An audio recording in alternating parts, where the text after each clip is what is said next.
Esse podcast faz parte do site Fambonanet. Acesse fambonanet.com.br.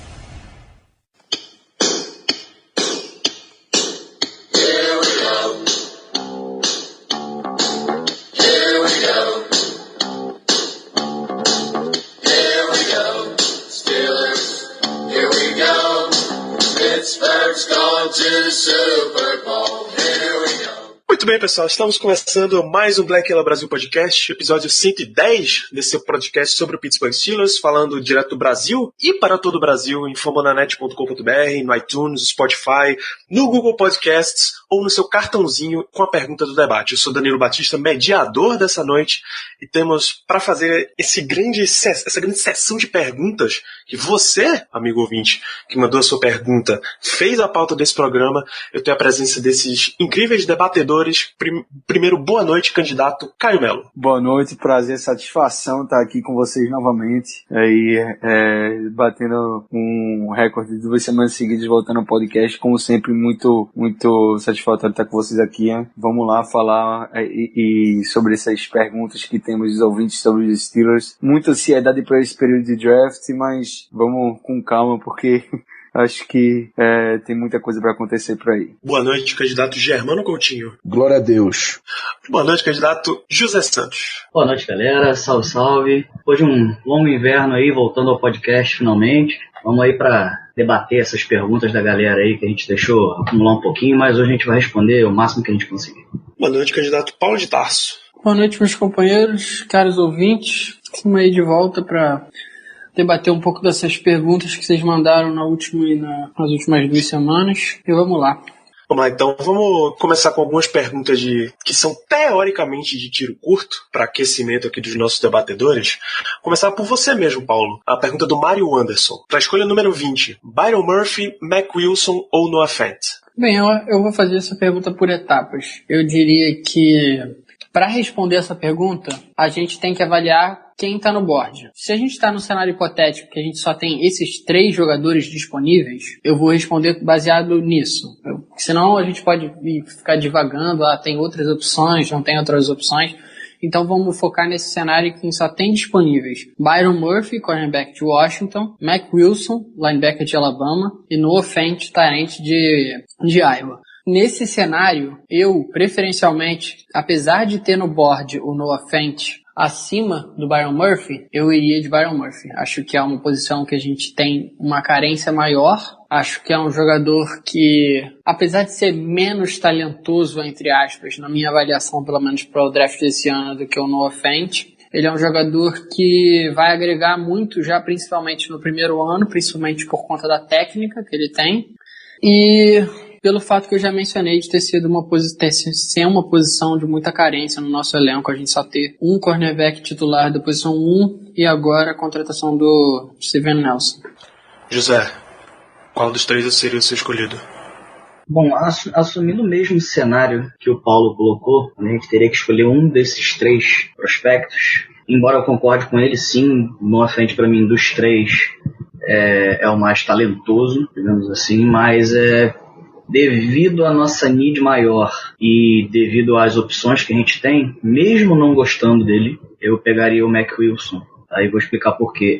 Os amigos sabem que eu, assim como o Caio, a gente não gosta muito do Mack Wilson enquanto prospecto, mas eu estou assumindo que seria escolhe um desses 3 para você ter como jogador no seu elenco. E como no nosso elenco, infelizmente, a need mais gritante é a need de inside linebacker, então mesmo não gostando do Mack Wilson, eu pegaria ele. Eu posso não gostar do que ele oferece hoje, mas eu admito que ele tem uma base boa para se trabalhar e a gente, mesmo não sendo o melhor celeiro de inside linebackers da liga, longe disso, mas eu ainda escolheria ele mais pelo tamanho da need que a gente tem na posição.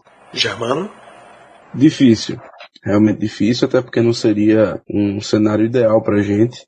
Todos sabemos que existem outros jogadores, outros nomes melhores do que por quem a gente na verdade se interessaria mais. No entanto, nesse cenário proposto pelo ouvinte, eu escolheria o Byron Murphy, por muitas razões das quais o Paulo já mencionou, Mas se eu tivesse que resumir a minha ideia, o meu posicionamento, a minha opinião, eu diria que é muito mais por necessidade. Necessidade barra talento do jogador. Realmente o Mac Wilson e a posição de inside linebacker são a nossa maior necessidade do momento. Porém, a diferença de jogador, que eu acho que o jogador vai poder trazer pra gente no começo da carreira entre o Murphy e o Mac Wilson é um pouco grande. Então, por isso, eu ficaria dessa vez com o Byron Murphy. Apesar de gostar muito do Mac Wilson, mas acredito eu que o Murphy teria um impacto maior inicialmente. E você, Caio? Vamos lá. Como o Paulo falou muito bem antes, a gente não vai entrar em discussão de eu selecionaria nenhum desses três, porque esses caras não são exatamente o que eu iria querer ver, o que eu queria selecionado se tivesse lá. Mas vamos pro cenário hipotético que teria que ser um desses três. Eu iria de Noah Fant, porque pra mim tá muito claro que ele, na questão de BPA, jogador melhor disponível entre os três, o Noah Fant é claramente o melhor. Eu tenho também algumas restrições com o Noah Fant, não sou o maior fã dele, tá? Eu acho que ele ficou de fora do campo em muitos snaps, teve um percentual de drop aí considerável, acho que foi de 10% no college, então é uma questão, obviamente que ele vai ter que trabalhar na NFL, não é tão bloqueador, mas é um cara muito bem correndo suas rotas, é um bom tight end, e acho que tem um tanto de boom or bust no Noah Fant, mas eu iria dele porque eu acho ele o talento mais valioso nessa questão aqui. O porquê de eu não ir do Byron Murphy, só queria explicar rapidinho, porque apesar de gostar muito do prospecto Byron Murphy, eu gosto muito dele, eu não iria reclamar se ele fosse escolha, tá? Eu não iria reclamar, eu ia até achar interessante, mas existe um ponto de vista aqui que deve ser explorado, que é o fato dele ser estar vindo da escola e ser um cara que a gente viu atuando mais na zona e não ter um skill set tão preparado para atuar no press em jogada de cobertura homem a homem, e é o tipo de cobertura que a defesa dos Steelers vem chamando mais e mais nos últimos anos. Então eu não sei se o fit do Byron Murphy na defesa dos Steelers hoje seria perfeito. Seria exatamente o que a gente precisaria. Não vejo ele chegando para jogar no outside, por exemplo. Acho que quem chegou para jogar no outside seria o Steven Nelson mesmo, que foi contratado. Então, no caso, o Byron Murphy chegaria muito provavelmente para jogar no slot, posição que a gente já tem o Mike Hilton jogando satisfatoriamente bem. E o Mac Wilson, eu não vou falar muito sobre ele, tá? Eu não gosto dele. Eu não quero ele draftado pelos Steelers de forma alguma, a não ser que ele sobrasse no final do terceiro round e os Steelers não tivesse pego nenhum linebacker. É um cara que pra mim não vejo potencial, não vejo potencial atlético nele, não vejo muito upside nele, não vejo talento de primeira rodada nem de segunda rodada nele. Então muitos problemas de leituras, muitos problemas técnicos, muitos problemas até físicos, então descartaria completamente esse nome. Muito bem, então vamos mais uma questão dessas de alternância de jogadores, também para pick 20. A escolha está entre linebacker Devin Bush ou cornerback Greedy Williams. Devin Bush de Michigan, Greedy Williams de LSU, correto? Correto, isso mesmo. Corretíssimo, mais correto impossível, Danilo.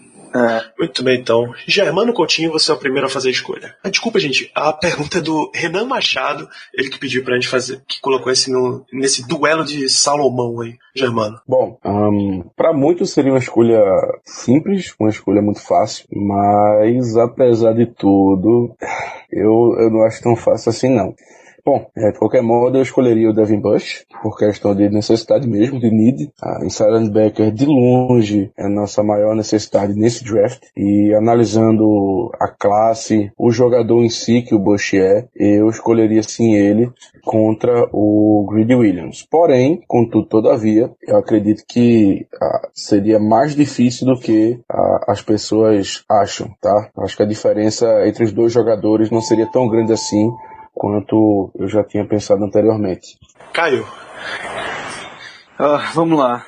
Eu vou seguir o Germano nessa, mas por um motivo. Eu vou no Devin Bush também, por motivo de need. Eu acho que hoje essa defesa gastou um dinheiro considerável num cornerback. Na Free Agency tem outro também já pago, que é o Joe Hayden. Não vejo necessidade ali do Greedy sendo trazido para jogar no inside. Então, para fazer sentido a contratação do Greedy e a contratação do Steven Nelson e para fechar um gap que tem na defesa muito grande desde a saída do Shazier, eu iria de Devin Bush, sim. Muito upside, jogador interessantíssimo. Atleticismo tá lá, velocidade tá lá, interesse do time. Todos os boxes, né, foram dados checks no Devin Bush. É um cara que eu não hesitaria para pegar entre ele e o Greedy Williams. Eu iria no Devin Bush. José? Eu acompanho os amigos. Por conta dos motivos que o Caio listou, a necessidade na posição para mim também particularmente, eu acho que enquanto prospecto na posição, eu acho o Devin Bush um prospecto melhor para inside linebacker do que o Greedy Williams é um prospecto para corner. Acho que a classe de corner nesse draft tá um pouco mais fraca do que a classe de linebacker, e a classe de linebacker não está muito boa. A gente tem os Devins acima de todos os outros e tem uma diferença considerável entre todos eles. Então eu escolheria Devin Bush, até relativamente fácil, mas por conta da minha análise. Eu reconheço que pro Colbert, pro Tomlin, pro nosso front office, provavelmente não seria uma escolha fácil, mas ainda acho que eles têm uma preferência pelo Bush. Só deixando muito claro, tá? O Greedy não é desmerecendo o Greedy, não. É por causa de need mesmo. Porque o Greedy, eu acho um baita prospecto. Eu acho o melhor cornerback dessa classe. O fit dele no Steelers é muito bom. Ele tem um upside muito grande. Ele tem uma tag nele de boom or bust. Ele pode ser um baita corner ou pode ser bust. Mas eu acredito muito mais que ele tem a possibilidade de evoluir e se tornar um cornerback muito bom e concreto, né, sólido na liga, porque ele tem pedigree, vem de uma escola muito boa, de bons defensive backs, que é LSU. Ele tem o atleticismo necessário e ele tem um fit perfeito para a nossa defesa. Infelizmente que pagaram o Steven Nelson, eu não gostei muito da contratação, mas eu creio que ele sobrando ali seria uma ótima escolha em cenários diferentes. Eu gosto muito dele, muito mesmo, acho um bom prospecto. Muito bem, Paulo, você quer fazer a sua escolha? Vamos lá, vou acompanhar também os companheiros e vou de Devin Bush. Só para não deixar tão monótono, eu vou mudar a explicação. Além de need, eu diria que para mim o Devin Bush é um jogador mais pronto para o jogo profissional do que o Greedy Williams. Para mim o Devin Bush é o melhor linebacker em cobertura desse draft, bem superior ao Devin White. É o linebacker que tem a melhor forma de tackle, principalmente em comparação ao Devin White, que tem uma forma de tackle muito esquisita, que ele acerta principalmente os jogadores na parte de cima e não mirando o centro de gravidade dos jogadores. É uma coisa que acaba incomodando um pouco, mas ele é efetivo dessa forma. Algum treinador de linebacker vai tentar mudar isso de alguma forma quando ele chegar no Rookie Minicamp, no Training Camp, mas eu acho que o Devin Bush é um jogador que chega já para, apesar da grande responsabilidade que é a posição de Mike, que é o middle linebacker da 3-4, é o cara que normalmente chama a defesa, aquele cara que se comunica com o coordenador defensivo, com o head coach. Eu acho que o Bush já vinha sendo bastante exaltado na defesa de Michigan com o lendário Don Brown, e todos os companheiros sempre enaltecem a postura do Bush nos meetings, na hora de estudar filme, na hora do campo, na hora que o time tá perdendo, ele tava sempre lá puxando a defesa, jogando a intensidade para cima. Já vi algumas entrevistas do Rashan Gary falando dele, o Chase Winovich já falou dele, os próprios cornerbacks também falando muito bem dele, que ele atua muito bem no jogo contra o jogo de passe, que é uma responsabilidade muito grande que a gente está vendo atualmente na NFL. Cada vez mais os jogadores precisam saber cobrir o passe. Não pode ser mais aquele linebacker que só cobre a corrida e aquele tamper de 250 libras que desce a marreta nos caras com a bola. O cara precisa ser fluido, precisa ter capacidade de interceptar passes, de cortar passes na linha de scrimmage, e eu acho que por isso, pelo fator de ser um jogador mais pronto pro jogo profissional do que o Greedy Williams, que para mim ainda é, de certa forma, uma aposta, apesar do grande potencial atlético e do tamanho ideal para a posição, ainda acho que falta refinamento técnico e um pouco de profissionalismo ao Greedy. Reiterar só uma coisa aí que o Paulo falou, que é bem interessante. Todo mundo exaltou o quanto o Devin Bush era um líder na defesa. Era meio que ali o play caller defensivo, e aí é mais uma dicasinha que é um cara que lembra o que o Shazier era para a defesa dos Steelers e o que ele pode ser caso ele seja draftado. Boa, saindo desse tópico de inside linebacker, Alexandre Dinés pergunta especificamente: sem inside linebacker, Devin White, Devin Bush disponível na escolha 20 e um dos tight ends de Iowa disponíveis, no caso, Noah Fant ou TJ Hawkinson. Vocês apertam o gatilho? Acho que essa é uma pergunta que a gente até mencionou no último episódio. Naquela hipótese de que o Farrell saiu, o Greedy saiu, Isso. o Bush saiu, o White no topo do teu board estão esses dois.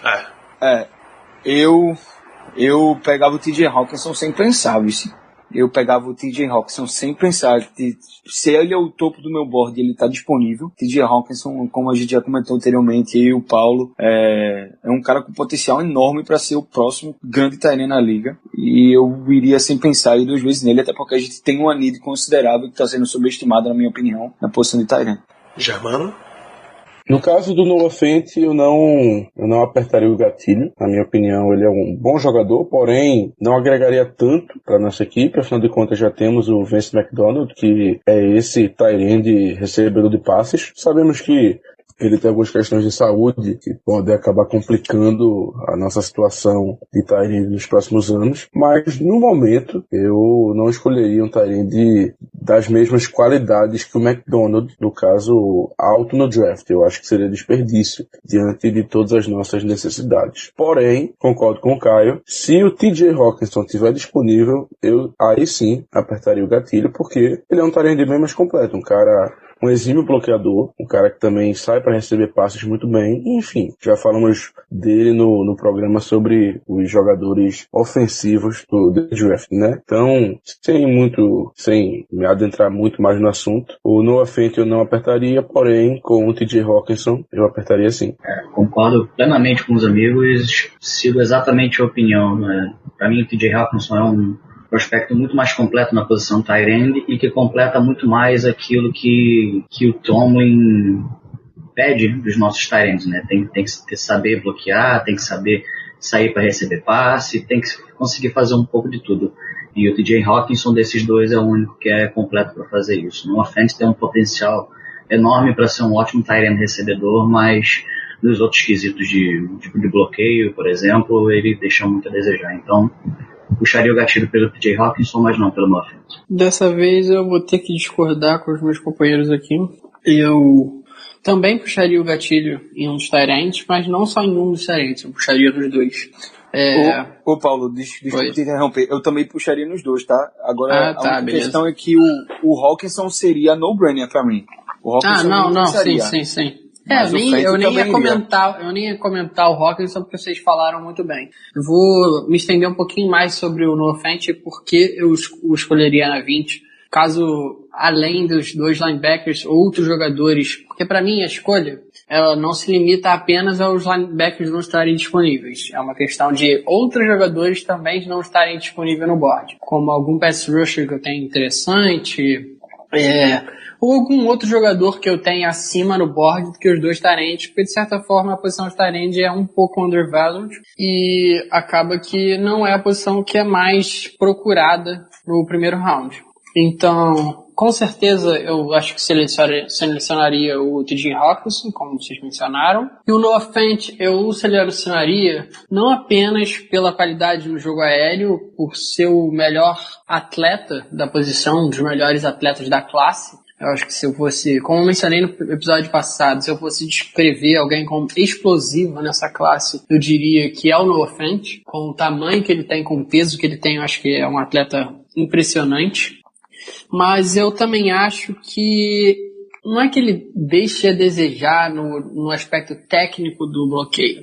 Eu acho que no aspecto técnico, ele, como todo tight end de Iowa, ele treinou muito. Ele passou as primeiras 2 temporadas exercitando bastante essa parte técnica, mas ele não teve muita oportunidade, eu diria, de bloquear. Eu acho que com a aparição de tight ends bloqueadores tão fortes como o George Kittle no último ano, o TJ Hawkinson nesse ano na liga, a gente viu muitos jogadores muito bons bloqueando e os técnicos de Iowa preferiram utilizar o Fant mais no jogo aéreo. Mas acho que é como o comentário que eu fiz no episódio da semana passada, se eu não me lembro, de prospectos ofensivos, acho que o Fent se enquadra muito no molde do Evan Engram, que era um cara que saiu de Ole Miss e muitos diziam que ele não sabia bloquear, mas pra mim isso é um erro, porque se você pegar a tape dele contra a Florida State, você vai ver um cara que, apesar de não ter muito refinamento técnico, não falta esforço pra ele no jogo terrestre e no jogo aéreo para bloquear. Ele tem uma jogada que eu me lembro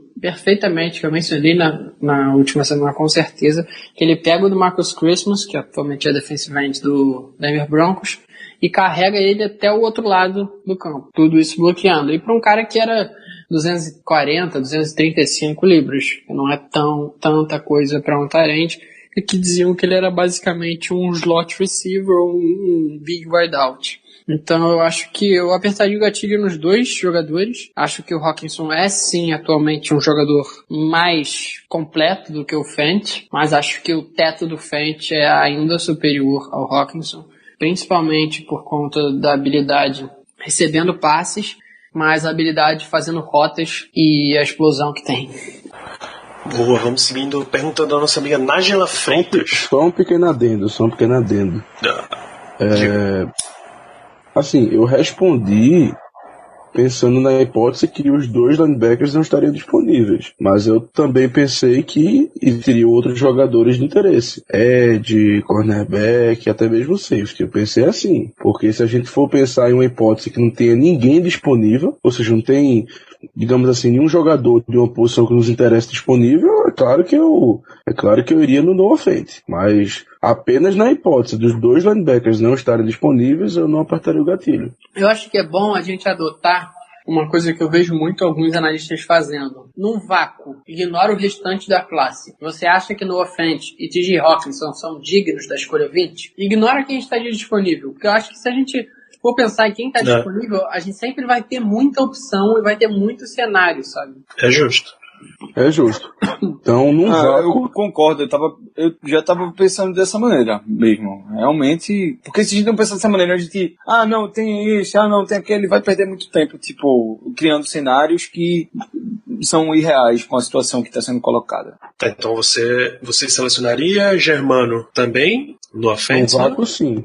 E você, Zé? No Fent sim, mas eu ainda prefiro o T.J. Hockenson enquanto prospecto agora. Reconheço que o Fent realmente tem um teto maior, mas ainda me agrada um pouco mais o Hockenson. Ou seja, amigo ouvinte, não se sinta ofendido se o Steelers selecionar um desses dois tight ends no primeiro round. Aliás, esses dois são os únicos que vocês selecionariam de tight end? Sim ou não? No primeiro round, só um desses dois. Sim. No primeiro round, sim. Eu concordo. Earl Smith eu diria que só pro final do primeiro round ou começo do segundo round. Sim. Muito bem, então. A nossa ouvinte Nájila Freitas perguntou o que esperar do draft e quais as prioridades e prospectos possíveis. Vamos dar uma arredondada nisso aqui. Os prospectos possíveis a gente conversou já nas últimas semanas, inclusive para um espectro de mais de uma rodada, não só para a escolha número 20. O que esperar do draft é loucura, tá? Não espera muita coisa não, fique feliz com o que vier, muito provavelmente. O que vale perguntar é dar uma revisada em quais são as grandes prioridades dos Steelers pro draft. Pelo menos as 4 primeiras, que são as nossas escolhas de dia 1 e dia 2. As posições que a gente tem grande necessidade, se você se basear nos últimos episódios, nas últimas discussões que a gente já vem tendo, já deve estar mais ou menos na sua cabeça, amigo ouvinte. Inside linebacker, porque a gente precisa repor a perda do Ryan, desde a perda do Ryan Shazier, que a gente está precisando de um novo nome. O que é que vocês sugerem para essa posição? Vamos lá, eu não vou nenhum dos Devins, eu vou de David Long, linebacker de West Virginia. O Steelers já chamou ele para visita, já foi em peso no Pro Day dele. Acho que tem muito interesse ali, seria o meu nome. Rapidinho, cara, qual é o range de escolhas que você levaria, David Long? Tá entre a 3ª e a 4ª rodada. Beleza, José, inside linebacker. Eu vou dar um nome de um cara que a gente foi no Pro Day também, Drew Tranquill, linebacker de Notre Dame. E o range dele, pra mim, também seria mais ou menos o mesmo ali, 3ª rodada, comecinho da 4ª, talvez. Vai lá, Germano. Eu vou dar um nome muito mais conhecido, porque eu gosto do jogador, apesar de que muita gente não gosta. Pra mim, eu ficaria totalmente feliz com o Mac Wilson. Simplesmente é o inside linebacker de Alabama. E quanto a range, eu escolheria ele na pick número 52. Paulo?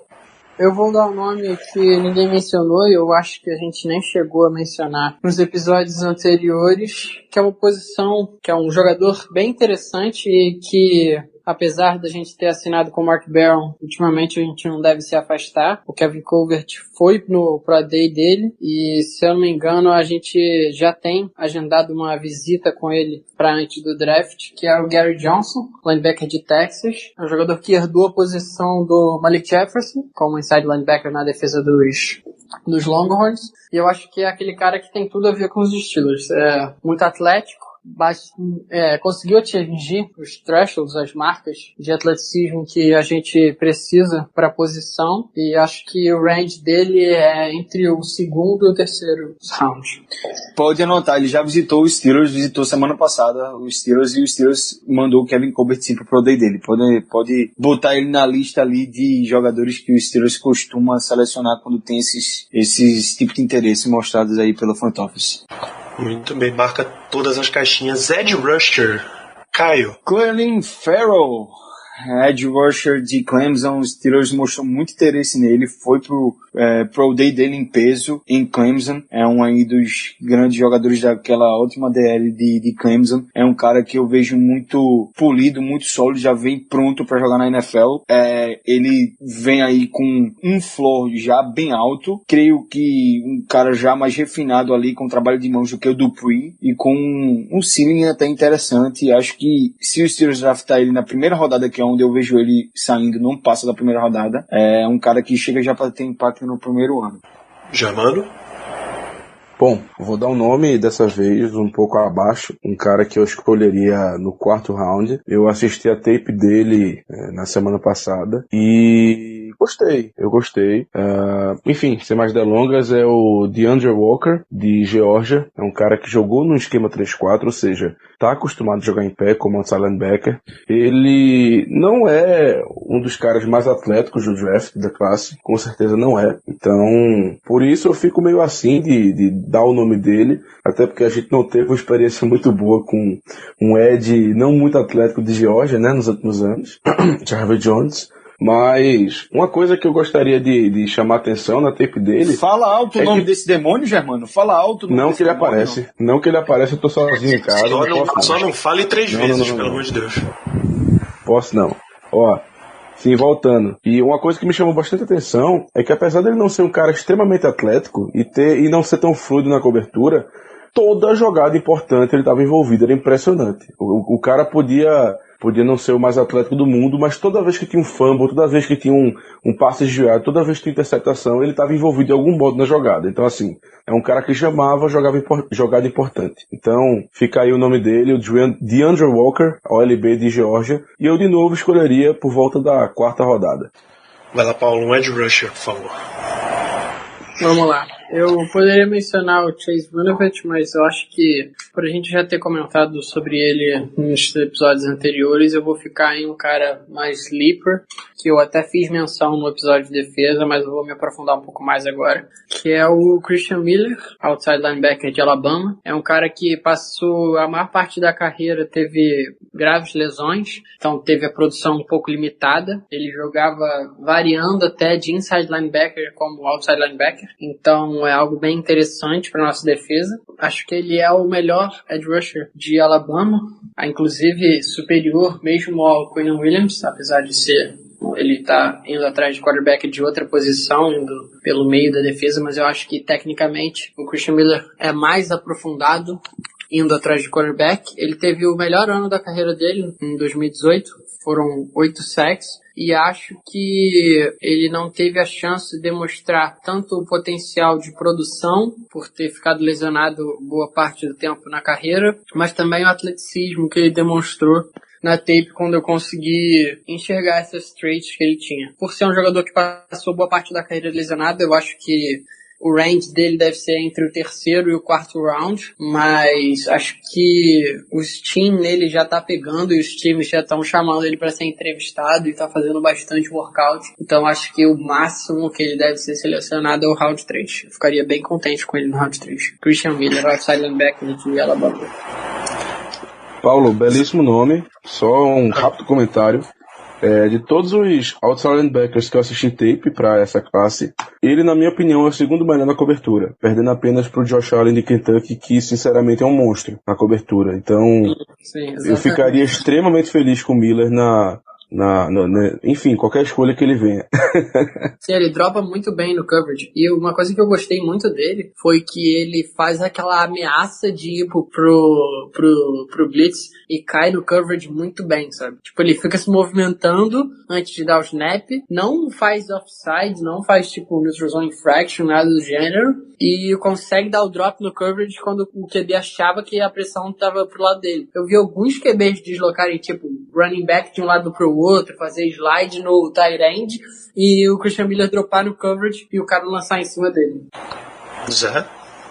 Eu ia falar do Christian Miller, mas o Paulo já falou muito bem dele, então eu vou dar um outro nome, até um nome que, como alguns que a gente já falou aqui, tem várias da listinha de picks do Steelers marcadas. Ben Banogu, outside linebacker de TCU. Eu acho que ele pode ser um cara bem dinâmico pra gente ali mais ou menos pela terceira rodada, mais ou menos perto de onde o Christian Miller deve sair. Ele não teve um processo de draft muito bom, porque eu acho que, se eu não me engano, ele estava lesionado, mas desde o Pro Day dele, o estoque dele vem subindo, ele vem visitando alguns times, ele conseguiu ter uns bons testes que mostram que ele realmente, por conta da lesão, que ele não estava muito bem, mas eu acho que é um bom nome pra gente ficar de olho aí e que os Steelers gostam muito. Então, Ben Banogu. Ben Banogu visitou os Steelers na semana passada também. Christian Miller não teve visita com os Steelers, mas o Steelers foi pro Pro Day dele com o Mike Tomlin e o Kevin Colbert. E quem foi o que o Paulo de Tarso falou mesmo, o jogador? Christian Miller. Não, desculpa, o Germano falou de DeAndre Walker. DeAndre Walker não teve visita em Pittsburgh, mas o Kevin Colbert foi pro Pro Day dele. Muito bem, Germano, já comece a sua citação com wide receiver. Rapaz, wide receiver é difícil. Tem muita gente mesmo. Mas enfim, eu vou citar o seu favorito, Danilo. J.J. Arcega-Whiteside, rapaz. Oh, meu Deus. Alegria. Os olhos brilham. Que felicidade. Bom, eu não vou adentrar muito na explicação sobre ele, afinal de contas, no podcast passado, o nosso amigo Zé já deu uma bela introdução no que o J.J. Arcega-Whiteside é, mas resumidamente, ele é um cara que domina na red zone, é impressionante, ele realmente domina nesse aspecto do jogo. Ele correu 4.49 no Pro Day, que foi um absurdo pro tamanho dele. Então, assim, um cara que a gente já vem comentando muito no QG, a gente comenta há muito tempo o nome dele, o Danilo adora, o Zé também adora e por aí vai. Então fica aí o nome dele. E quanto a range, eu escolheria ele no início do terceiro round. Bem, Caio. Bem, eu tenho muito wide receiver que eu gosto nessa classe, mas eu vou dizer um nome de um jogador que o Steelers tem muito interesse.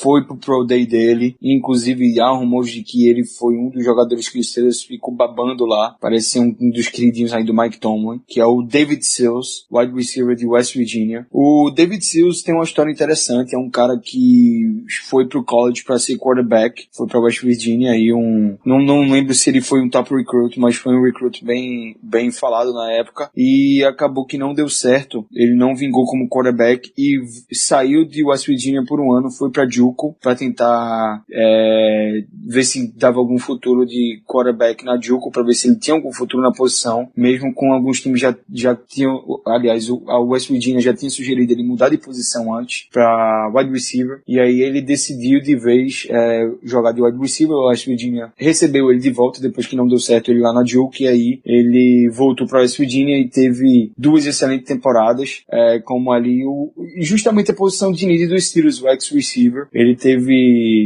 é um cara de boa estatura, que corre muito bem as suas rotas, consegue uma separação bem interessante nas rotas que ele corre, e isso foi algo que me chamou a atenção nele. E alarmantes aqui, números de 20 touchdowns na temporada passada, um dos jogadores que mais anotaram touchdown no college nos últimos 2 anos. É um nome muito interessante, na minha opinião, apesar de ser um nome que não é tão novo, né? Eu acho que ele tem já 24 anos, então ele tá chegando na NFL, não é nenhum menino, mas por outro lado o Steelers demonstrou muito interesse e eu acho que é um jogador que combina muito, tem um match com o Steelers, ele é exatamente no fit que a gente espera que ele seja, de posição, é o X, corre várias rotas, que pode ser uma red zone target, impressionante a quantidade de touchdowns que ele recebeu, é um cara que corre muito bem as rotas e tem essa questão de superação da carreira, ele buscou um objetivo, não alcançou, se remodelou, se adaptou e foi muito bem na outra posição e seguiu o plano aí de sonho da vida dele, que era ter carreira na NFL, e vai conseguir. Vejo ele saindo lá no 3º round, 4º round, é mais ou menos o estoque que eu vejo nele. Um pequeno adendo também a essa informação do David Sills, na verdade não é nem adendo, é uma anedota. O David Sills, quando ele foi para JUCO, que é a Community College, ele ficou num apartamento que era do nosso querido Montanha de Carne, que era do Zach Banner, quando jogou pro USP. Caralho! Essa é muito trivia, essa foi longe, hein? E essa aí foi buscável, velho. Meu Deus. Irmão, essa é uma informação tão profunda que se Zach Banner fosse left tackle titular dos Steelers, Paulo Mancha citaria isso na transmissão. Ô, Romulo, você sabia que... o sofá do apartamento, bicho. Ele se porque sabia, parece que eles dormiam lá. E ele diria que foi determinante, viu? Foi determinante pra tudo. O Steelers só selecionou ele porque ele dormiu na cama do Zach Banner. Se não tivesse, não teria. Na cama não, rapaz, no sofá. No sofá. Eu tenho pena de sofá. Pois é, Caio, só pra citar, o David Sills tinha um prospecto de high school pra qual de 4 estrelas, de acordo com a Rivals. Zé, quem é o seu wide receiver a mencionar dessa classe? Eu vou sair um pouco dos rounds mais acima, eu vou lá para os rounds bem de baixo, que eu acho que ainda tem algum valor que a gente pode achar lá pelo 6º, 5º, talvez. Eu vou dar um nome que eu acho curiosíssimo, infelizmente a gente não ouviu nenhum papo dos Steelers em relação a ele, mas eu tô falando do Jalen Hurd, wide receiver de Baylor. Eu cheguei a comentar com vocês, amigos, lá no QG. Ele era um cara que era running back e não tinha muito sucesso contra running back, até fez uma temporada ou outra. E aí depois que ele se transferiu para Baylor na Big 12, ele virou wide receiver e teve uma temporada de 2018 excelente, sabe? Recebeu vários touchdowns, recebeu acho que para mais de 1.000 jardas. Foi eleito o melhor wide receiver da Big 12 em 2018. E assim, a impressão que você tem vendo a tape dele é que ele está apenas começando a explorar todo o potencial que ele tem. Ele já tem boas mãos. Ele parece natural jogando na posição, entendeu? Não parece que ele era running back antes. Claro que ele tem muita coisa tecnicamente que ele tem que corrigir, questão de árvore de rota dele também. Mas assim, é um cara que seria um prospecto interessante para a gente trabalhar, ainda mais no Steelers faz sentido, a gente tem tanta facilidade em desenvolver wide receiver, vem com essa tradição aí já há um bom tempo, então eu acho que seria um prospecto interessante para a gente desenvolver. Jalen Hurd de Baylor. Paulo? Vou aproveitar para elogiar a escolha do Zé, porque eu achei bem interessante. É um cara que eu detestava como running back. Detestava, não sabia, porque o Alvin Kamara não recebia mais carries em Tennessee. Mas desde que ele saiu de Tennessee e se dedicou ao craft de se tornar wide receiver, eu acho que ele tem se desenvolvido muito. O cara é muito alto, muito forte e tem uma nuance muito boa nas rotas. O John Ledger da The Draft Network, ele fez um breakdown do Jalen Hurd e eu gostei muito do que eu vi. Mas eu vou aproveitar que o Zé falou dos rounds lá de baixo e eu vou ficar com os rounds lá de cima. Eu vou com ninguém mais que DK Zacharias Metcalf. O famoso DK Metcalf. Tem muita pessoa que critica o Metcalf pela falta de flexibilidade, pelo número ruim no Tricon e nos agility drills do Combine, mas eu acho que muito disso é só as pessoas que acompanharam os números e não viram de fato o Tricon que ele correu. Porque eu vi alguns vídeos de alguns analistas que gravaram e eu vi no primeiro cone ele escorrega, o pé dele ultrapassa. No segundo cone ele dá 2 passos em vez de dar um, então ele dá um passo em falso. E na hora de terminar ele escorrega de novo. Então, tipo, ok, é um problema de técnica, mas em um cenário real em que ele faria, se ficou sem errar nada, ele não teria aquele número tão grotesco de 8 segundos. Então, pra mim ainda é o melhor wide receiver da classe, com certeza. Eu não pediria pra ele grandes trocas de direções, grandes rotas com muitas quebras, de fazer uma post-goal, fazer aquelas rotas mais complexas, mas eu acho que ele é muito bom nas rotas pelo meio do campo, sim. Acho que o ataque de Ole Miss manufaturou toques na bola pro A.J. Brown. Não acho que o discurso de que se o Metcalf é melhor porque ele teve menos recepções do que o A.J. Brown. Inclusive, se você comparar os números de quando eles estavam os dois juntos em campo, o aproveitamento de recepções do Metcalf, apesar de não ter mãos tão seguras quanto o A.J. Brown, é melhor. As rotas, as jardas por rota são melhores e as jardas por recepção são melhores e os números de touchdown são melhores, então acho que é um jogador, não que eu não goste do A.J. Brown, também é um dos jogadores que eu mais gosto da classe de wide receiver, mas eu acho que o Metcalf está acima de qualquer outro jogador da posição, junto com o Hakeem Butler. São os únicos jogadores que eu escolheria no primeiro round. Acho que são duas opções legítimas na 20. Talvez mais o Metcalf do que o Butler. Eu vejo, inclusive, a possibilidade dos Steelers podendo ir até atrás do N'Keal Harry, um receiver de Arizona State. Não acho que me surpreenderia tanto. Vejo muita gente reclamando e falando que seria absurdo escolher no primeiro round. Não seria a minha escolha de preferência, tendo visto os grandes outros jogadores que teriam no board, mas também não me surpreenderia muito. Então, só para voltar um pouco pro Metcalf, ele veio de uma lesão muito grave esse último ano, ele fraturou o pescoço e perdeu o final da temporada, mas eu acho que todos nós não temos mais dúvidas da questão de saúde dele, como ele se apresentou pro Combine, daquele jeito monstruoso que foi, um vertical jump muito bom, um broad jump muito bom, uma forward dash uma das melhores da história, principalmente para alguém do tamanho dele. Então eu deixo aí meu nome de DK Metcalf. Muito bem, acho que nos resta um tiro rápido em defensive backs, né? Que os Steelers pode pegar um corner, pode pegar um dime safety. Germano.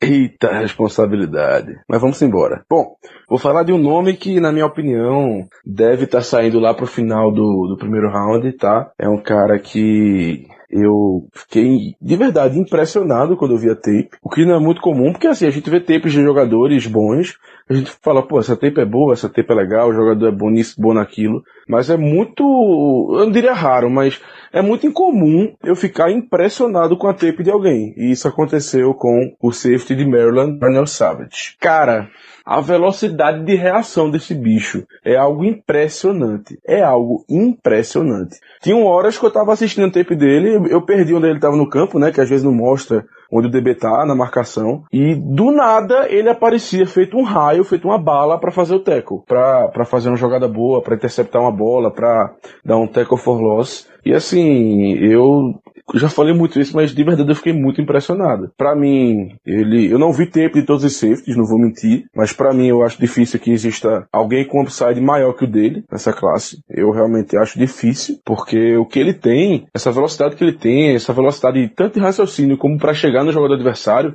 cara, não é uma coisa que você consegue ensinar, não é uma coisa de técnica, não é uma coisa de atenção. É porque ele tem, é instinto. Então, por isso, eu acredito que ele vai sair no final do primeiro round. Enfim, gostaria dele aqui em Pittsburgh, mas acho bastante difícil diante das nossas necessidades, das maiores necessidades, na verdade, do time. Então fica aí o nome do Darnell Savage. Foi uma explicação não muito profunda, mas sinceramente eu não tenho mais muito o que dizer, não. Ele é impressionante, só isso. Caio, defensive back. Bom, defensive back, não vou falar de safety. Eu estava pensando em falar de safety, mas eu vou falar de cornerback. Eu vou citar um jogador que pode ser um dos nomes que pode sair na número 20, tá? Pouco a gente tá pensando que ele pode sair na 20 para os Steelers, mas ele tem uma chance bem interessante e razoável, porque o Kevin Colbert esteve no Pro Day dele e ele esteve numa visita para draft em Pittsburgh. Então, todas as marquinhas que o front office deixa, todas as dicas de que ele pode ser o jogador selecionado na número 20, na primeira rodada, estão lá, que é o DeAndre Baker, cornerback de Georgia. Tem muita gente que tem muita restrição com o DeAndre Baker. Eu realmente entendo, ele é um cara mais velho, saindo do college com uma produção produção não tão grande quanto alguns outros corners que ficaram todos os anos no college, mas ele tem aí uma carreira bem interessante. São 34 partidas que ele foi titular na carreira dele em Geórgia em 3 anos. Foram 23 pass breakups e 7 interceptações. Então não é nenhum número também horroroso. A gente não tá falando de nenhum Artie Burns aqui que teve 3 interceptações e a gente foi atrás dele de todo jeito. Eu vejo ele um cara muito, muito mais preparado, mais pronto para chegar na NFL e ser titular do que alguns outros corners que estão sendo cotados aí para ser draftado pelos Steelers, como por exemplo o Justin Lane de Michigan State. Eu gosto muito do atleticismo dele. É um cara alto, rápido, fluido na cobertura de zone press, de homem, no press man, no man coverage. É um cara que é um fit muito interessante na defesa dos Steelers, assim como eu comentei mais cedo que o Greedy seria. Então eu acho que definitivamente é um cara que tá na jogada para pick número 20. Ele tem uma experiência bem interessante que conta a favor dele. Na minha opinião, eu gosto mais de Andre Baker do que do Byron Murphy pela questão de fit na defesa, do que a defesa vem apresentando como projeto de atuação, de mudança aí mais para marcação homem a homem.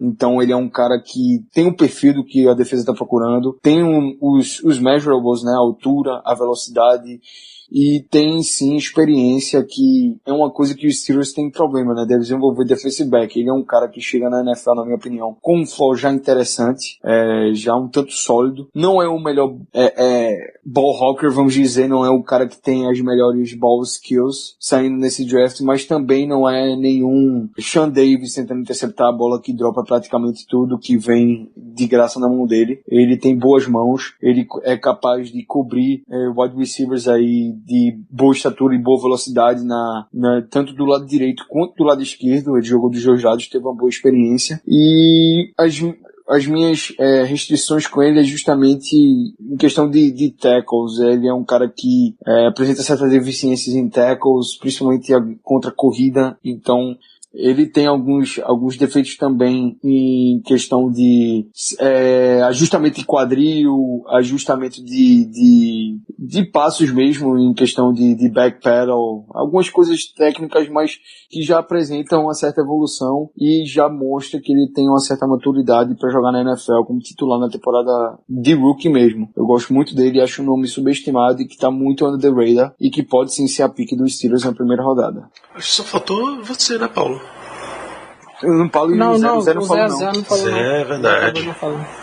Nós pode você, Zé, fecha a rodada. Beleza. Então vamos lá. Eu vou falar também de um safety. É um cara que eu gosto muito, que eu sempre quis gostar, na verdade, mas que acabou me decepcionando um pouco com a tape de freshman e sophomore lá em Flórida, que se chama Chauncey Gardner-Johnson. É um cara que ele começou a carreira lá nos Gators como cornerback, no outside, flexionou para safety e depois, nesses últimos 2 anos, atuou ao longo de toda a defesa, meio que como um canivete suíço, lá Tyrann Mathieu. Então, ele jogou nas 2 posições de slot, jogou como free safety, como strong safety, atuou também no outside. É um cara muito versátil, tanto para blitz como para cobrir o jogo terrestre para as corridas no outside, muito sólido e muito agressivo, atacando o passe adversário e também a corrida.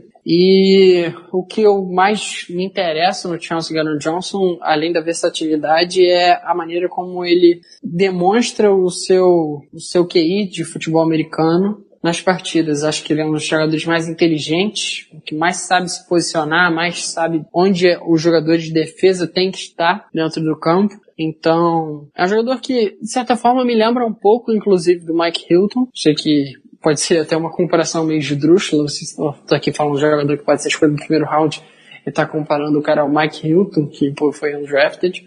Mas o jogo dele me lembra bastante o jogo do Mike Hilton, por aquela capacidade de estar em um local e do nada explodir e fazer aquele sack no quarterback, Eu acho que melhor que o Mike Hilton, ele consegue finalizar as jogadas. Ele não só impacta e provoca um passe desviado, um passe mais apressado ser dropado, alguma coisa do gênero. Acho que o Chauncey, ele chega bem no quarterback, derruba. Ele chega no wide receiver e impede ele de fazer a recepção. Ele dá aqueles big hits que você fica empolgado, que chamam a atenção do jogador de defesa e também do torcedor. Então acho que é uma escolha, seria bem interessante na 20 já, mas num cenário meio idealista que ele caísse para o segundo round, acho que seria uma escolha no-brainer. Para fechar, Zé? Eu vou falar de um corner também, não vou falar de um prospecto tão alto como os amigos falaram. Vou falar do cornerback de Notre Dame, Julian Love. É estranho falar dele porque o protótipo dele, né, digamos assim, o porte físico dele, altura, peso, é muito diferente daquilo que os Steelers tradicionalmente procura em um corner. E talvez possa ser até por isso que eu acho ele interessante, porque acho que já está mais do que provado que a gente não sabe escolher muito bem cornerback, né? Então tivemos muito sucesso nisso nos últimos anos. Então ele é um cara que é 5'11", 193 libras, vindo de Notre Dame. Para mim é um dos melhores corners da classe em questão de cobertura pura. Acho que ele consegue compensar bastante da falta de atleticismo dele, da falta de explosão, com uma boa noção de cobertura, seja em zona ou em homem a homem. Acho que ele consegue se virar bem nesses dois lados, e eu acho que seria um prospecto bem interessante para a gente trabalhar em cima, mesmo não tendo um tamanho muito alto para a posição, nem nada desse tipo. Eu acho que ele tem chance de sair ali segundo round, terceiro round talvez. Seria mais ou menos onde eu acho que daria para a gente focar nele. É um cara que a gente foi ver o Pro Day, né, lá em Notre Dame, foi um dos caras que a gente mais se interessou, foi nele no Miles Boykin. Então eu acho que é um nome aí que a gente pode ficar de olho. O Kevin Colbert foi pro Pro Day dele, lá de Notre Dame, e o Chauncey Gardner-Johnson, infelizmente, não foi ninguém pro Pro Day de Florida, ninguém importante do front office, e nem ele veio para uma visita pro draft. Mandaram pelo menos algum dos estagiários pra dar uma olhada? Cara, eles mandaram, acho que eles mandaram um assistant coach. De assistant. E ele também encontrou com a gente 2 oportunidades no Combine. Uma entrevista informal após o treino de defensive backs e outro um encontro das 30 possíveis dos Steelers no Combine. Interessante, vamos lá. Eu acho que a gente já rodou pelo menos 1 hora desse programa na pergunta 3 de 10. Então, peço para que pelo menos nessa próxima vocês sejam sucintos. Antônio Oliveira pergunta: qual escolha de primeira rodada seria, na visão de vocês, um erro calamitoso? A outra pergunta também: qual podia causar um espanto inicial, mas até faria algum sentido? José. Bom, sendo direto ao ponto, não explicando muito, para mim uma escolha que seria um erro calamitoso fora Mac Wilson na 20, seria qualquer jogador de trincheira de ataque, então qualquer OL. Para mim, eu acho que a nossa OL já está bem definida, tanto nos titulares quanto nos backups. Eu acho que a gente não precisa focar em OL tão cedo nesse draft, a gente até pode achar algum valor lá embaixo, mas não na primeira rodada, de forma alguma. E uma escolha que causaria um espanto inicial, mas que faria sentido, seria também um jogador de trincheira mais defensivo. Talvez ali um tackle, se sobrasse lá um Tillery ali na nossa pique, alguma coisa assim, se alguém cair de lá de cima, algum dos edges. Eu acho que, principalmente alguém de interior de linha, eu acho que causaria um espanto, mas faria sentido para a gente já começar a construir um depth atrás ali de Hayward, de Tuitt, que daqui a pouco também já, né, tá chegando a idade aí. Germano? Erro calamitoso, eu diria que seria a escolha de um wide receiver não chamado DK Metcalf, porque não que o jogador em si seria errado, ou seja, não que não tenha ninguém suficientemente bom para ser escolhido na 20, mas eu acho que a escolha de qualquer tipo de wide receiver na 20, exceto o Metcalf, seria um erro calamitoso na nossa atual posição. E quanto à escolha surpresa, que causaria um espanto inicial, eu vou na mesma toada do Zé, eu vou dizer um defensive tackle, pelas mesmas razões que ele falou, porém eu vou ser mais específico. Se por acaso escolhermos o Dexter Lawrence na 20, me deixaria extremamente surpreso, tá? tá? Porque eu não estou contando com isso. Mas depois do choque inicial eu conseguiria entender totalmente por que o coach Steph fez isso. Afinal de contas, tanto o Tomlin como o Colbert foram para o Pro Day de Clemson. Então fica aí uma escolha surpresa que me deixaria atônito, mas que depois do tempinho eu começaria a raciocinar e veria que faria um certo sentido. Caio. Eu concordo com o que os dois falaram, mas eu não quero repetir. Eu concordo principalmente com o que o Zé falou, eu diria a mesma coisa que ele, mas como eu não quero repetir, eu vou trazer outro nome que eu considero calamitoso na primeira rodada, que é o Mac Wilson. Pra mim é um reach completa, eu acho ele jogador de terceira, quarta, se brincar, se forçar até de início de quinta rodada. Eu vejo ele dessa maneira, tá? Eu sou bem extremista, não gosto de forma alguma do Mac Wilson, e acho que seria uma escolha calamitosa na 20, eu ia odiar, ia ser uma reach nível Art Burns 2 anos atrás, e um nome que pode vir na primeira rodada no início causaria espanto e muita gente não gostaria, mas eu acho que seria uma boa pick. É justamente o cara que eu acabei de falar, de Andrew Baker. Acho que muita gente não gosta muito dele, acha que ele é um late first round talent e early second round, muita gente não gosta do talento do Baker, mas eu acho que ele é uma pick bem interessante. Eu iria gostar, iria ficar espantado, porque eu não espero que o Steelers pegue ele, principalmente se tiver melhores opções disponíveis no momento da escolha, mas se selecionarem ele, eu não vou odiar não. Paulo.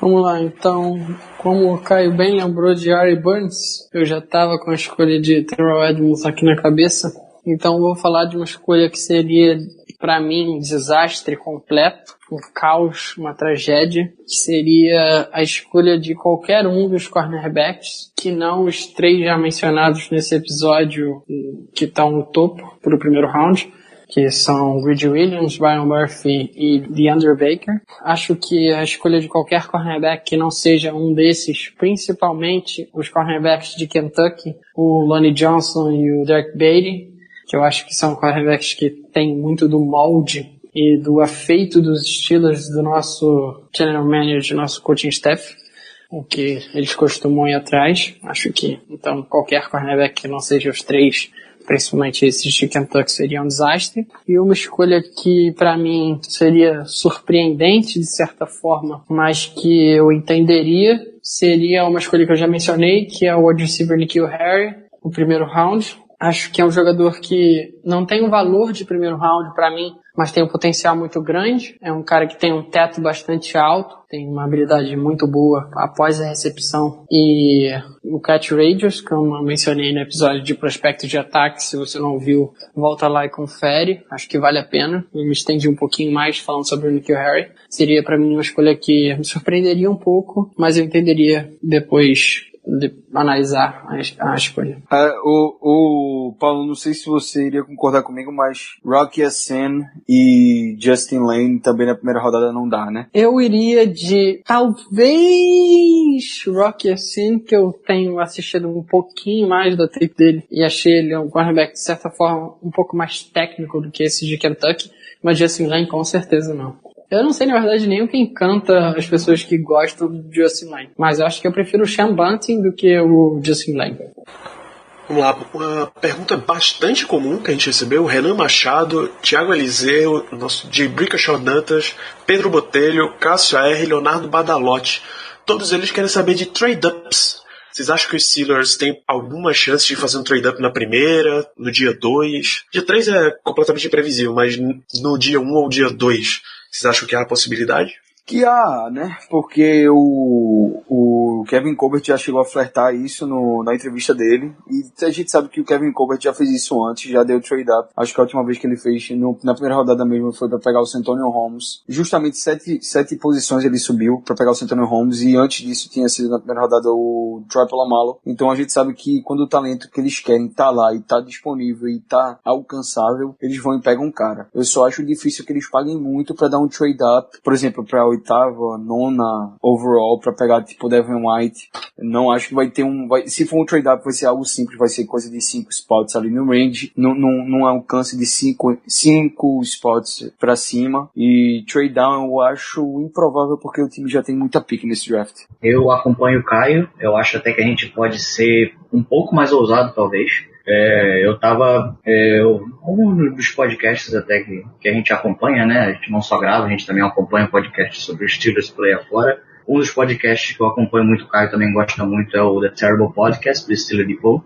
E eles estavam comentando como no nosso roster agora, né, total, a gente tem, se contar practice squad, todo mundo que a gente assinou, todo mundo que já foi embora, todo mundo que já tinha, a gente está atualmente, eu acho que por volta de 73 jogadores. Isso é muito, contando que a gente tem que fechar 90 para estar no training camp, a gente tem 10 escolhas no draft.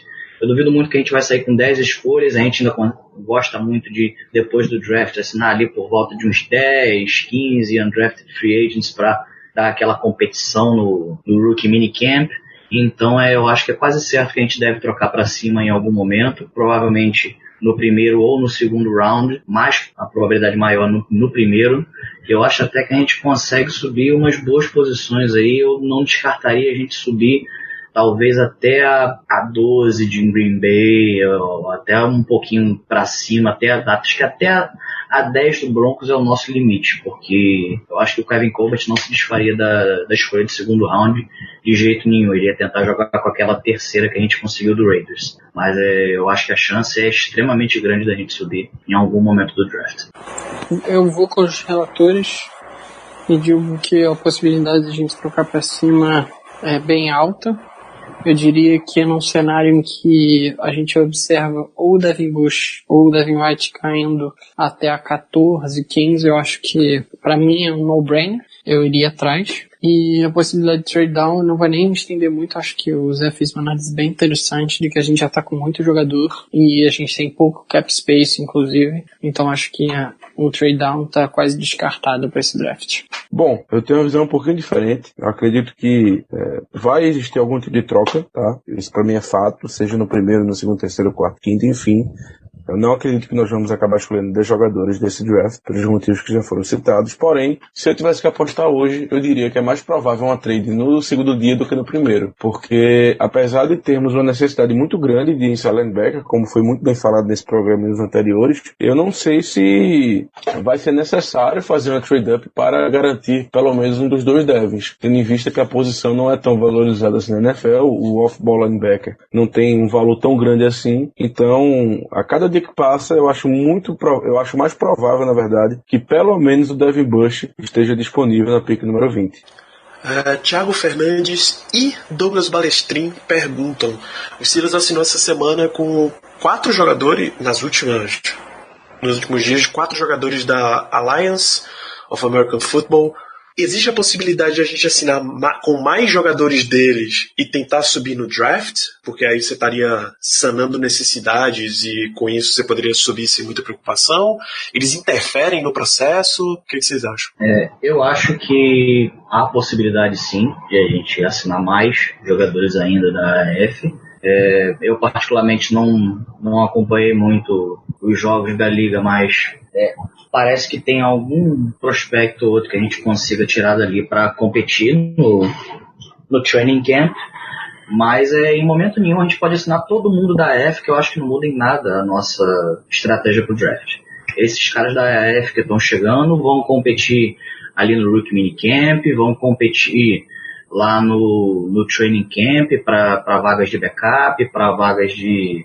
pode ser um bom special teamer, alguma coisa assim, mas eu duvido muito que alguém que venha de lá vá se tornar uma peça extremamente importante pra gente.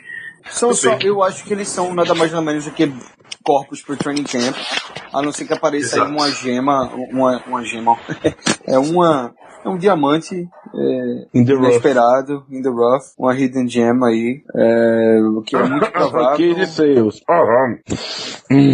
Cara, o Germano já tem crush da classe da AF, bicho. Parabéns, Germano. Você é um monstro. Eu também tenho, velho. Kim Kelly.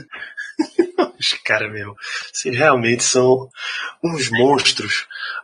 Então, o mais provável é que eles não tenham interferência alguma no nosso processo.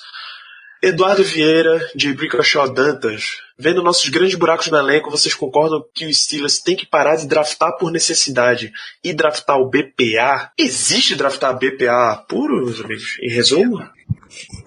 Existe. Eu acho que não. Existe. Eu acho que existe. Eu acho que foi mais ou menos o que o Ballard fez no Colts nessa última temporada no draft. E Need mesmo, o cara foi atrás na free agency só rasteiramente, pegou um bocado de jogador que fechou um bocado de gap no roster dele. E no draft ele foi meio ali uma mentalidade de BPA e terminou com um draft espetacular, inclusive que ninguém esperava. E tinha jogador até de quarta rodada causando impacto no ano 1. Será que foi BPA? Acho que não, hein, mas...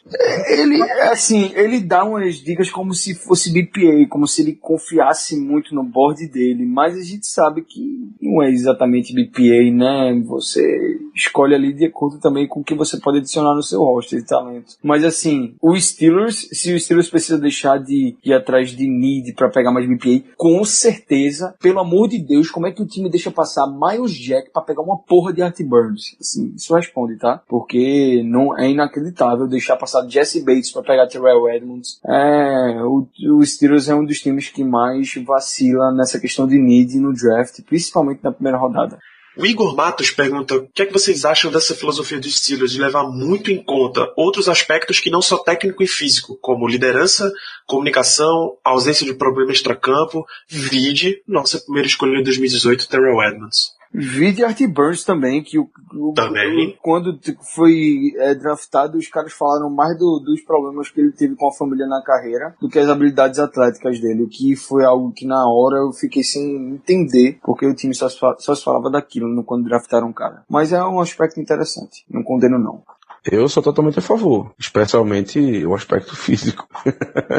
A gente já se deu mal escolhendo jogadores que não eram tão atléticos assim. Assim, também nos demos mal escolhendo jogadores que eram muito atléticos, porém, se for para escolher um dos dois, eu prefiro um jogador que tenha um físico avantajado, digamos assim, um físico ideal para aquela posição. Os outros requisitos, eu sou totalmente a favor. Eu não acho que deva ser algo absoluto, certo? Porém, é muito melhor você tomar por parâmetro aqueles jogadores que foram líderes em suas equipes do que aqueles que tiveram suas carreiras universitárias marcadas por problemas com a polícia e por aí vai, coisas desse gênero. Então, pra mim tá certo, mas não pode ser também algo absoluto. O time pegou o Martavis, que tinha problemas extra-campo e não deu muito certo. E aí pegou também um cara que não era muito atlético no Jarvis Jones e também não deu muito certo. Eu acho que o time precisa achar um equilíbrio nessa questão aí desses atributos extra-tape, né? Olha, se você considerar que acabaram de sair dos Steelers, Le'Veon Bell, que acabou tendo problema com suspensão por uso de droga, e Antonio Brown, que deu maior problema no vestiário, esse ano o Steelers está bem propenso a investigar o fora do campo dos jogadores. Não que isso passe a ser parte da filosofia pesadamente da equipe, mas um pouquinho de overreaction nesse sentido, eu estou esperando.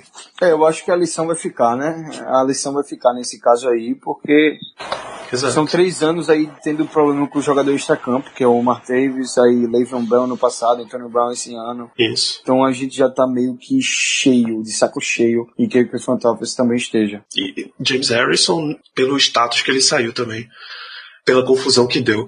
Pra gente encerrar o programa, Jay Brickashaw Dantas mais uma vez, Astro Leo, por favor, mande o seu nome, Léo. Eu imagino que seja Léo, mas ajuda a gente aqui. Senão você vai acabar virando outro Jay Brickashaw da vida. Como é que tá essa classe de wide receiver? O quão alto vocês gostariam de escolher? Eu vou dar uma estreitada nesse cenário pra vocês não viajarem. Num draft que vocês consideram o ideal pra vocês, em que altura vocês selecionam um wide receiver? Terceiro round. Eu pegaria, a depender do talento, vamos supor que N'Keal Harry ou A.J. Brown sobem na segunda rodada, o Deebo Samuel pra gente na segunda rodada, eu iria num desses caras, mas entre segunda e a terceira rodada, entre a pick 52 e 83, estaria num range muito bom pra wide receiver, que a classe é muito boa, tem muito talento naquele range por ali. Tá. Pelo que vocês já mencionaram no começo do programa, a gente sabe que DK Metcalf e talvez até N'Keal Harry são talentos de primeira rodada. Para essa escolha de dia 2, a gente também já conversou bastante e que tem nomes interessantes para preencher, seja na segunda, seja em qualquer uma das terceiras. Se a gente decidir não ir nem no primeiro nem no segundo dia, no terceiro, Tem jogadores que dá pra atender o que a gente tá precisando? Não precisa citar nomes, só mencionar se sim ou não. Sim, Eu acho que tem sim, jogadores com upside interessante no terceiro dia, sim. Eu sei que você não pediu pra citar nomes, vou citar rapidinho, Danilo. Emmanuel Hall, wide receiver de Missouri. Miles Boykin, wide receiver de Notre Dame. Acho que são dois nomes que os Steelers se interessam e que podem pintar no terceiro dia. O próprio David Sills pode sair ali na quarta rodada. David Sills. Jalen Hurts, terceiro dia. Muito bem, então a gente vai encaminhando. Eu vou em contrapartida. Na minha opinião, hoje eu posso dizer o seguinte: eu não escolheria um wide receiver após o quarto round, porque apesar da classe ser muito boa, eu prefiro pegar um nome melhor, tá? Até o quarto round, um nome mais conhecido, um nome com maior produção, do que apostar em alguém nos últimos 3 rounds. Ou melhor, deixa eu reformular a resposta. Se for por preferência, eu prefiro pegar alguém até o quarto round em vez de pegar alguém do quinto para baixo. É justo. Pra gente fechar aqui o nosso episódio de hoje, a gente vai dar um gostinho pros ouvintes do que vem na semana que vem. Semana que vem a gente vai fazer o já tradicional mock draft reverso dos Steelers. Vamos passar pelas 10 escolhas que o nosso time tem. Vai ser uma coisa maravilhosa ao vivo. A gente vai comunicar durante essa semana para vocês dia e hora exatos, mas vamos fazer ao vivo e vamos passar por todas as escolhas. No seu mundo ideal, o cara que você escreveu num papelzinho, botou no bolso, no matter what, quem é o jogador da escolha número 20 dos Steelers? E claro, considerações finais. Caio Melo. No matter what, Devin Bush, selecionado pelos Steelers na número 20, porque é o match perfeito, cara. É o cara que eu vejo não estando naquele range ali disponível da pick 20, o cara que pode chegar. É um cara que eu vejo muito chegando na NFL muito preparado, muito pronto. Ele tem um ceiling bem alto já. Ele é um fit perfeito para nossa defesa, é exatamente o que a gente precisa, que é um cara que a gente já sempre precisou para substituir o Shazier. Ele é esse cara, eu vejo ele sendo esse cara. Ele é um líder na defesa de Michigan. Todos os teammates que deram entrevista que citaram ele como o líder daquela defesa. Ele tem um aspecto muito interessante do jogo dele, que é algo que o Steelers sofre muito, que é a necessidade de ter um linebacker que seja bom contra o passe. Ele é muito bom no passing coverage, muito bom mesmo. Além de ser um three down linebacker, eu vejo ele como um three down linebacker e um sideline to sideline, um cara atleticamente muito fit para a posição, um estilo que vem ganhando mais e mais força de linebacker na liga, né? Que é aquele cara mais dinâmico, mais ágil, rápido, que consegue cobrir tudo que é tipo de jogada, passe, corrida, que faz excelente leitura. Então eu vejo ele como um pacote completo mesmo, o fit perfeito, e é a minha no matter what pick na número 20, Devin Bush de Michigan. Germano Coutinho. Pra gente falar um jogador crível ou não? Claro, né? Não vai Droga. dizer que Nick Bosa é teu jogador que você já anotou no papelzinho, pô. Não, meu jogador seria o Josh Allen. No matter what. Mas enfim, se é pra ser um jogador crível, uma escolha crível na verdade, eu faço as palavras do Caio as minhas. Devin Bush é o melhor jogador disponível, que deve estar disponível, né, na escolha número 20. Como o Caio falou, é um cara que oferece algo que a gente não tem no elenco, que é um linebacker extremamente hábil na cobertura. Eu tenho algumas ressalvas quanto a ele, não vou mentir, mas numa classe fraca, ele é o melhor na cobertura, ele é um cara com upside bom, então, por questões de necessidade, o meu no matter what incrível seria o Devin Bush também. Zé? Eu vou acompanhar os amigos, eu acho que não tem muito como a gente desviar dessa escolha. Para mim é Devin Bush na 20, tudo que os amigos já falaram, ele é o encaixe perfeito na nossa defesa, aquilo que a gente precisa. Não tem nem muito mais o que comentar. Devin Bush na 20. Paulo de Tarso, pra gente encerrar por hoje. Como vocês falaram, tem que ser um cenário crível, mas eu ainda tô na dúvida sobre o que é crível ou não, porque eu nunca sei o que aqueles idiotas da NFL pensam. E eu ainda vejo a possibilidade disso acontecendo. Só para comentar um jogador diferente, mas eu acho difícil, pelo menos no meu board. Seria impossível dele chegar lá. Mas no board do que a gente está vendo se desenhando nos mocks, para mim um jogador que eu anotaria no papelzinho e sairia feliz pelo resto do draft, não precisaria draftar mais ninguém, seria o Brian Burns, defensive end / outside linebacker de Florida State. Perfeito, então vamos encerrando esse programa. Queria agradecer a sua audiência, amigo ouvinte. Esteja preparado para o nosso draft na semana que vem. Vai ser ao vivo, repetindo. Venha assistir conosco ao vivo. A sua participação é muito importante para nós. Sobre este episódio aqui, recomende para os seus amigos. Espero que vocês tenham gostado. Deixa suas 5 estrelas no iTunes, o seu seguir lá no Spotify, no Twitter e no Instagram. Ajuda a gente a chegar para mais e mais amigos fãs do esporte. E voltamos na semana que vem. Um grande abraço a todos. Yeah, you know what it is. Black and yellow, black and